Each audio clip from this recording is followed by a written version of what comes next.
Okay, welcome back. So, this video, I believe, is going to be me trying to troubleshoot and find out exactly where the problem is with my bike.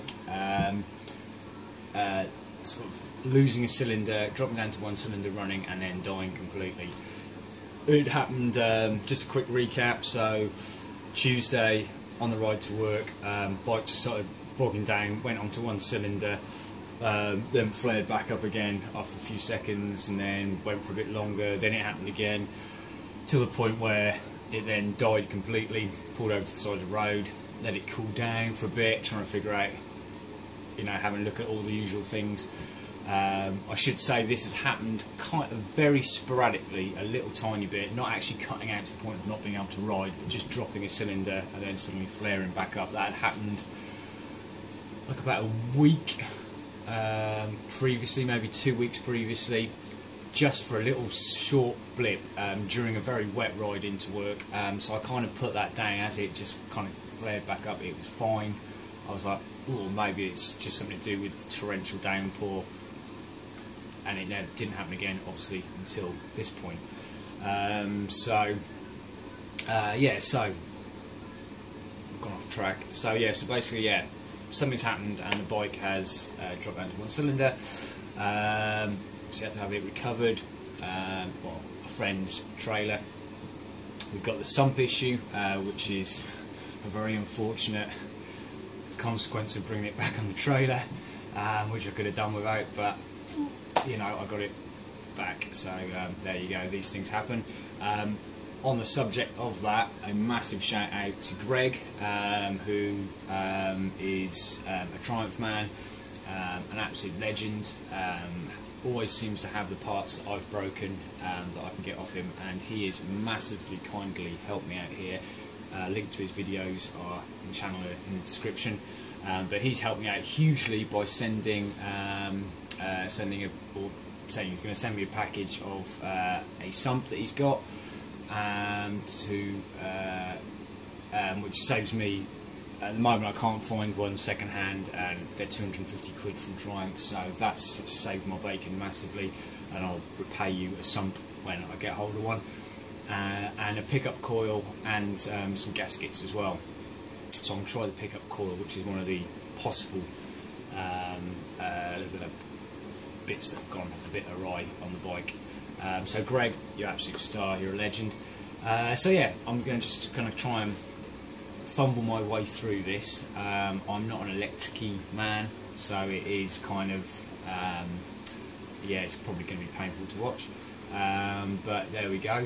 Hopefully it might help someone who also is trying to work their way through a problem and doesn't have an awful lot of electrical know-how. So I think that makes sense. In terms of what I think could be, because the bike started back up again after it had cooled down, if you like, that's kind of slightly indicative, I would have thought, of coils. That's just what I'm thinking. And in the Daytona 900 I've had in the past, that's the only other bike I've had a coil go on that had the same sort of symptoms. Dropped a cylinder. Obviously I had the two cylinders to play with on that one. But yeah, you drop a cylinder, lose the power, when it cooled down it would come back up again. So the coil, again, I haven't got the electrical know-how, but basically it's something with wire wrapped around it, and if there's break, or that breaks down, or it can break down a bit more when it gets hot, I think that's what causes your running problems.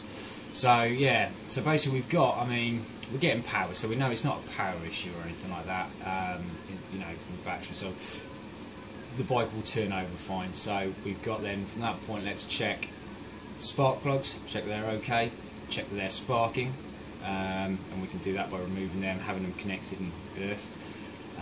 Checking the resistance of the plug caps, the HT leads, they then go into the coils, so then there'll be some checks we can do with the coils. Check the wiring from that back to the CDI or the igniter. That's a possible thing that could have gone wrong as well. Hopefully not, because that's getting expensive as well. The other part of that, I'm thinking off the top of my head, is then this pickup coil, which is kind of under the alternator cover and with your stator, and that kind of picks up the pulses. I think sends that to the igniter, kind of tells that when to fire. Something like that, I think, again. But that can also go as well, so we can have a look at that. And there's a gap on that which we can check, because there's been since I've been doing some quick googling on this, there was a change to the specifications on the gap left there. I think that kind of covers it. So let's say Sunday, bike died on Tuesday, hasn't been started up since then.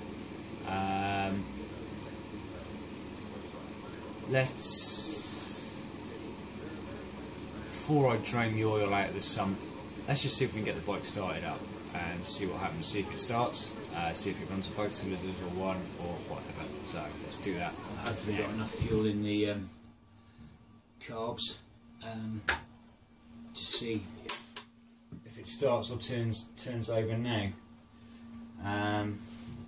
So obviously this hasn't been started since Tuesday.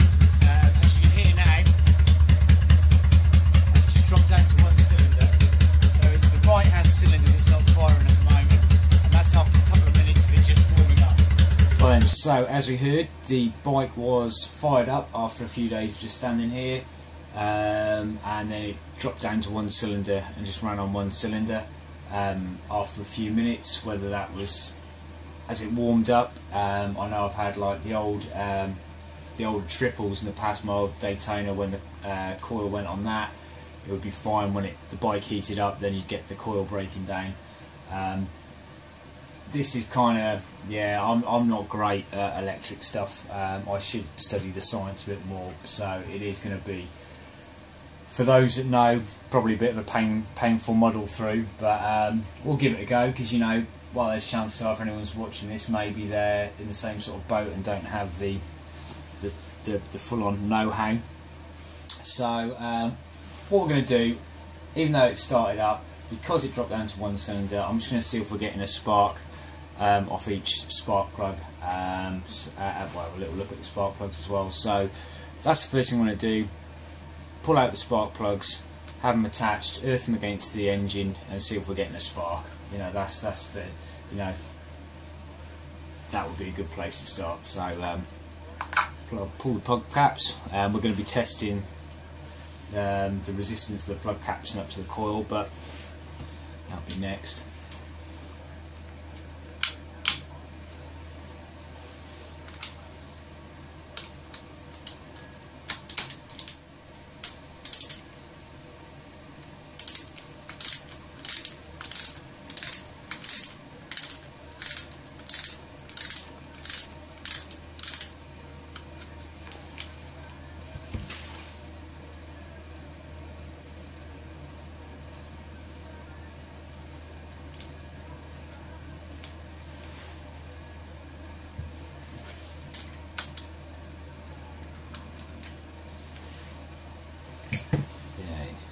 Go. There's our plug out.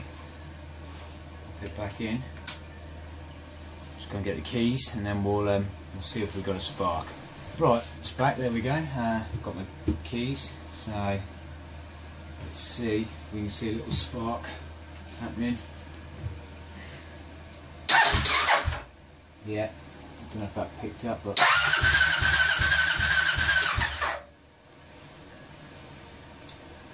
Getting that. See if we can bring you in a bit closer.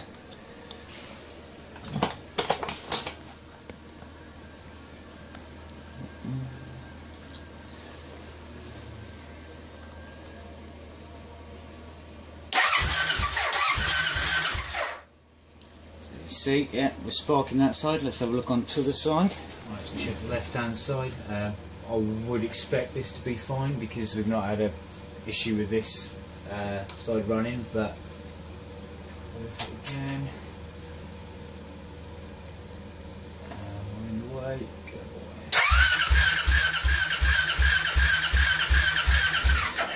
Right, so the next thing we'll do is I'm going to just check the spark plug caps and the HT leads going to the coil here. So to do that, these just kind of twist out. There we go. So they just twist out of the coil there, and I'll put it down. Right, let's try and test that. So we're on ohms. HT lead, so one probe in there and the other one down the other end of the cap. Let's see what we get. Yeah, so there we go, 5 ohms, so that's within spec, so that was good. Do the same to the other side. The other side I just checked, that's about 5 ohms as well, so pretty sure that the caps and the leads are okay. We're getting the spark, so what's actually causing it to stop? I guess we're going to be looking at the coils, so we've got like the ignition coils, and then of course we've got the pickup coil that's underneath the alternator as well. So although you can test these where they are, because obviously you just pop off your connectors, you can, there. I'm going to probably take them out anyway, because I think those coils should be reading about 0.6 ohms. The Haynes manual actually has got a bit of a typo. It says approx. 6 ohms, which is confusing. That is a typo. That should be 0.6. That's at about 20 degrees, so you know, room temperature. From my limited understanding, as the coil heats up and potentially breaks down, which is what we could have happening here, it's going to be hard to test that. You might be able to like put it in a bowl of boiling water and then test them. We'll have a little play on to come at that. But I've got to see, I don't know if my multimeter is going to read that low actually, but we'll have a little look. Actually, just before we do that, obviously I've done a visual inspection of the on both sides, the wiring from the coils to the CDI box, and just check that there's no broken wires, corrosion, bloody blah, and they're all okay. I'd be kind of surprised if there's a break in the wire, because it's kind of this on and off. Well, mind you, depending where, but it doesn't really move much, you know. So I'd be surprised, but I'm going to bleep them through and check anyway. Yeah, let's do that. Right, so looking here, I'm going to just check there's no breaks in the wire. So these are the two ignition coils. So you've got a red wire coming off each that go into this green and red, I think, and that goes to the ignition control unit. So that's pin 2, the green and red wire, and we've got then a black and yellow and a purple and yellow, which go to 8 and 14. So let's go over to the bike and just do a quick bleep test to see if there is any issues there. Right, so let's give these wires a little bleep through. I'm balancing the phone on my knee. I've got a little wire shoved in there because the probe won't go in and make contact, so I have no idea how they count these, so I'm going by the wires on the back. So I'm going for the yellow and purple first, which is that one. That's gravy. And then what was the other one? Was it black and yellow? So that's the third one in.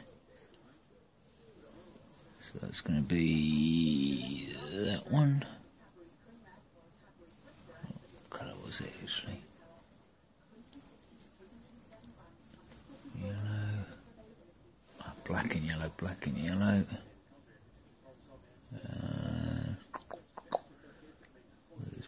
That's the second one in on that one actually, sorry. Second in.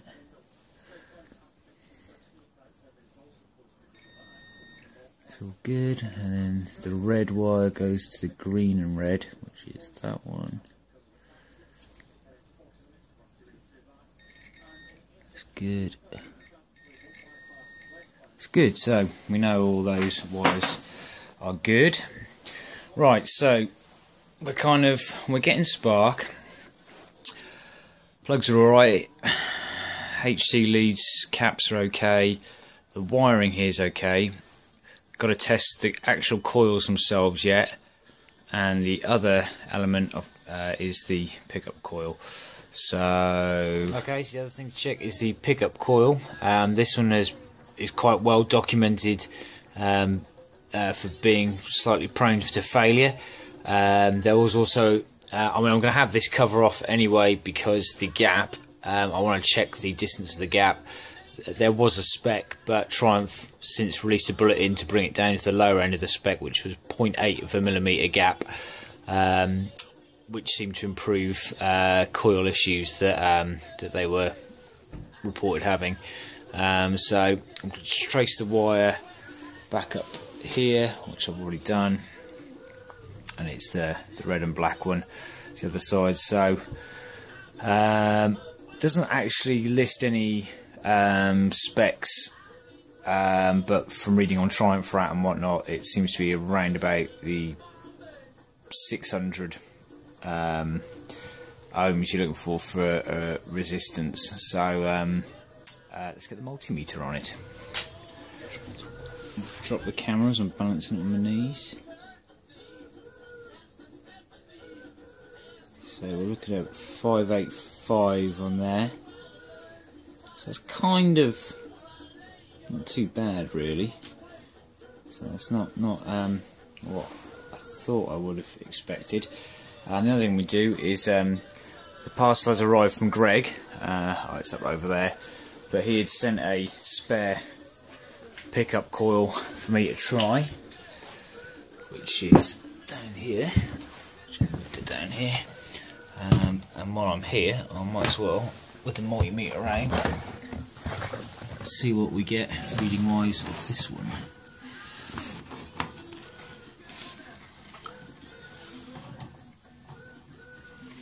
There you go.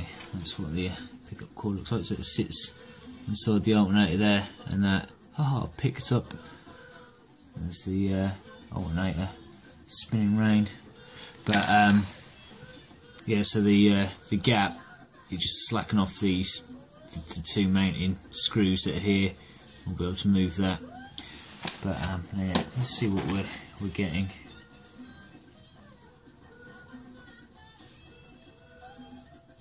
.587. So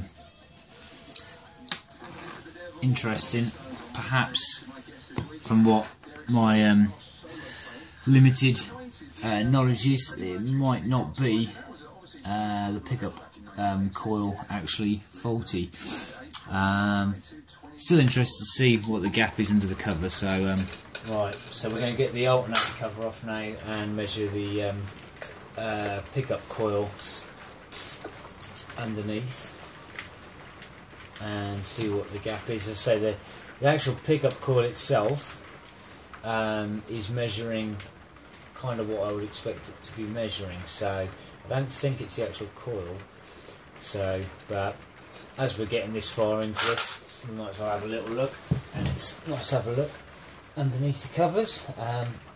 Should be a bit of a squeeze with the bit of a pull, sorry, with the magnet.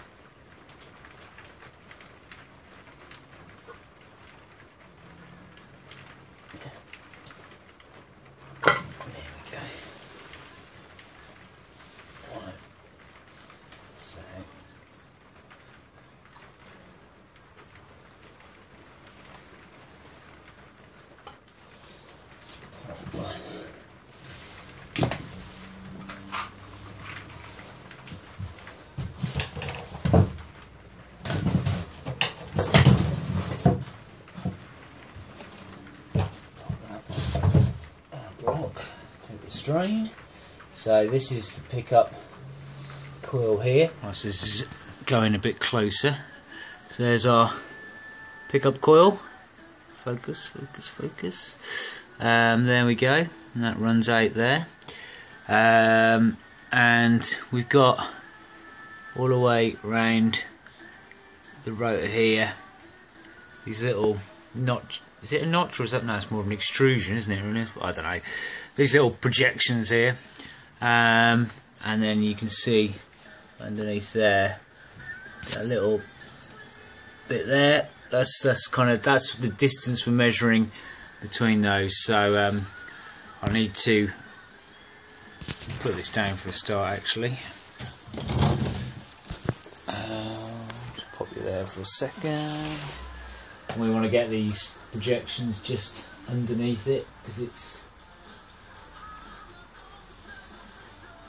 There we go. So straight off the bat, I think that's a bit of a big gap on there anyway.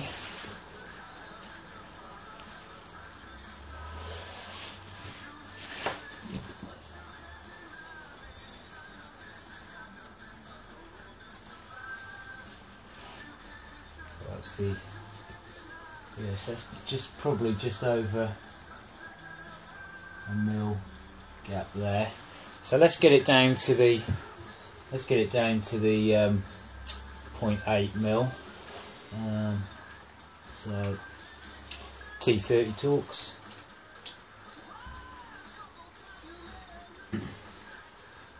These are probably thread locked on. Oh.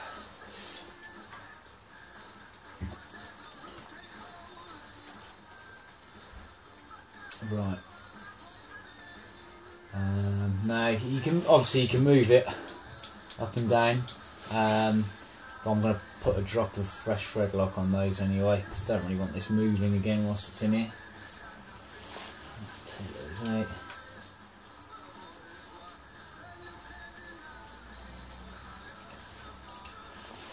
Bring you in a bit closer again,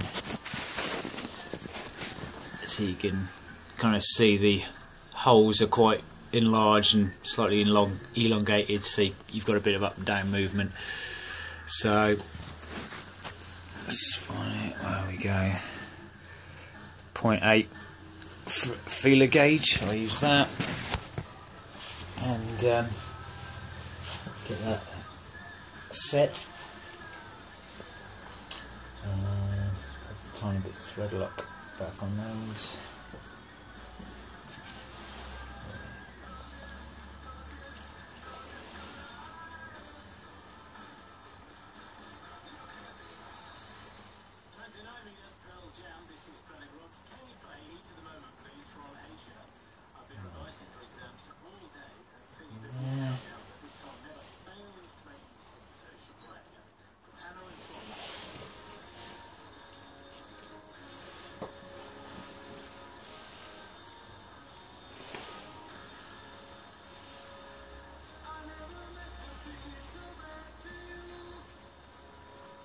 Now, given that the, so again, I'm not really sure, correct me if I'm wrong, but given that has only just started happening, it's a 2007 bike, I don't know if that slightly over 0.8 distance here would have been the complete cause of why this is not happening.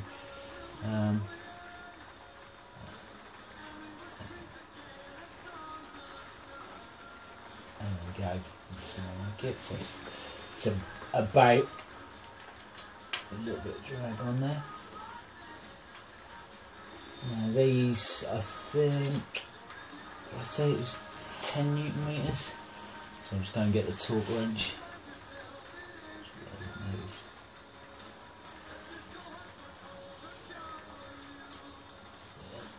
Right, I'm just going to get the torque wrench, torque those up, and then pop that back on. There's, I'm pretty happy with that.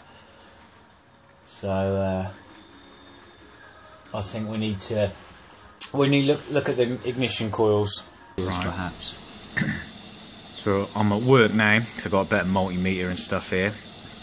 So I'm going to test the primary circuit, which is between these two contacts, and that should be reading at about 0.6 ohms.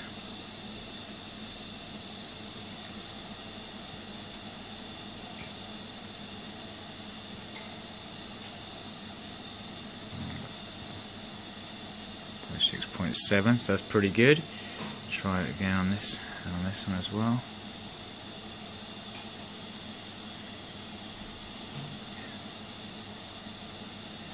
So I'd say that's primary circuit seems to be in spec. Okay, so the next one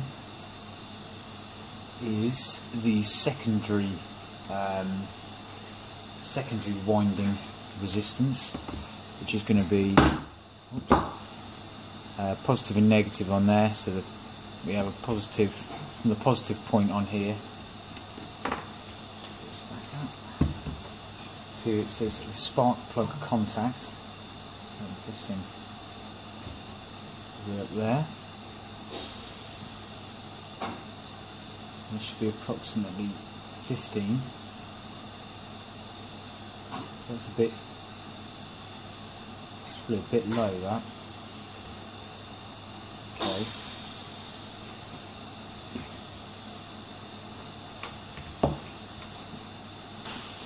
On this one.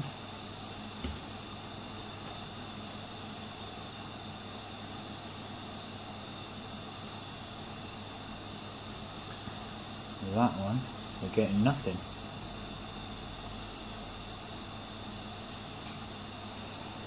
Let's try it.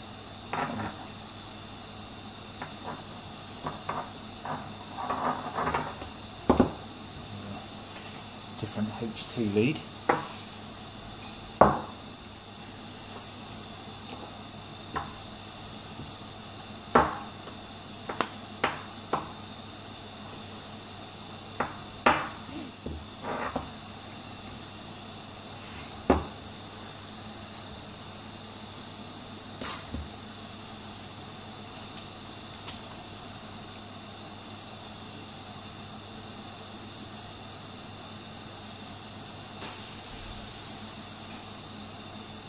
Nothing there. That's interesting.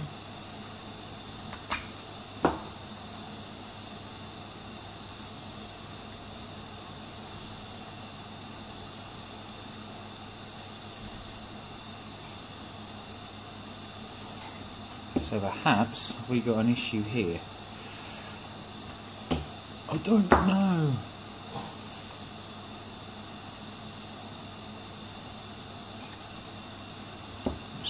Probably not picking up.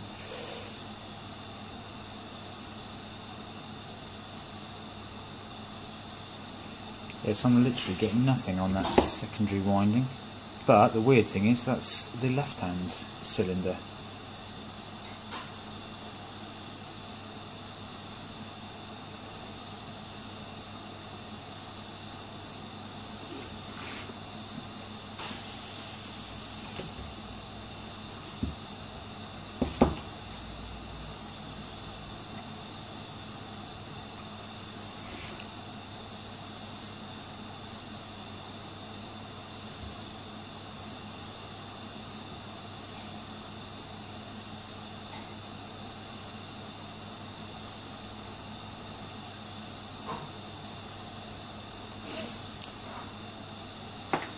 Bit more investigation, but it does look like that one.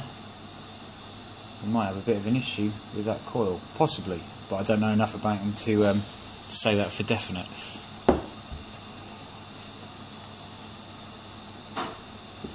Right, so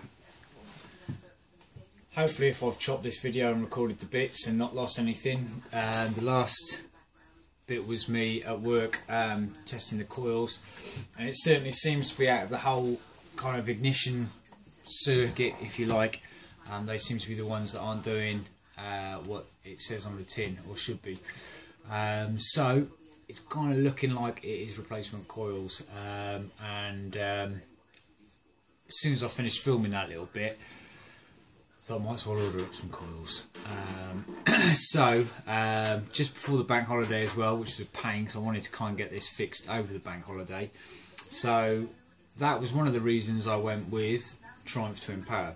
I've used them before, absolutely fantastic, and I ordered them, I think it was the Thursday, and I thought, I'll order them, and they do a very quick delivery. Everything I've had has been like next day, so I thought, yeah, I'll get them in on Friday, and then I've got them for the weekend, forgetting of course that Friday's bank holiday. However, even though the tracking number they provided minutes after ordering them said that through Royal Mail they would be with me on Tuesday, they turned up on Saturday morning, so which was this morning now. So brilliant, Triumph Twin Power. Yeah, I could have got cheaper coils, but you know, there's kind of like the unbranded ones I've seen for about 30 quid. These work out at about, do you know, I can't remember, they're about 40 something quid each, or 50 after VAT, I forget. I mean, not cheap, it's all around about 100 quid to get 2 coils delivered. But then again, paying a little bit more for, they've got good reviews. I don't know, I just felt, and I knew they were going to get here quicker, so it was worth paying a little bit extra for as well. So we'll see, but that's what we've got. The Blue Flame. This is literally, I think I'm going to pop these on. That should be, I'm hoping that's going to be what solves it, otherwise that's a bit of a pain. And hopefully it's not going to be the CDI or the igniter. If not, Triumph Twin Power do an upgraded igniter as well. I'm hoping it doesn't come to that, because that is pretty much eating into my overtime money I was hoping to squirrel away for the hardtail project. But never mind, these things have to be done. So I am now going to pop these on the bike. God, I don't know how long this video is going to be getting now, but hey ho, I'll see when I edit it all together. Pop these on, and then it's going to be, well, see if that solves it. Fingers crossed.